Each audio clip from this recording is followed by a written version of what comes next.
السلام علیکم ورحمۃ اللہ وبرکاتہ۔ اعوذ باللہ من الشیطان الرجیم، بسم اللہ الرحمن الرحیم۔ الحمدللہ رب العالمین، الصلاۃ والسلام علی رسول محمد صلی اللہ علیہ وسلم۔ وقال اللہ تعالی فی القرآن المجید والفرقان الحمید، فبأي آلاء ربكما تكذبان۔ صدق اللہ مولانا العظیم، وبلغنا رسولہ النبی الامین المختار الکریم، ذلک لمن الشاکرین الشاکرین، والحمد للہ رب العالمین۔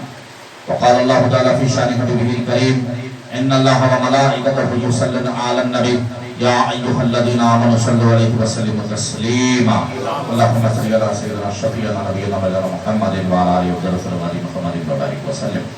جیسا کہ آپ تمامی حضرات اس سے بخود واقف ہے کہ میں نے بھی آپ کے سامنے جس چیز کی تلاوت کی ہے کہ خدا کا کلام قرآن مجید، اور آپ اس سبھی نعاشنا نبی کے جس معرف آیت کریمہ کی میں نے تلاوت کا شرف حاصل کیا۔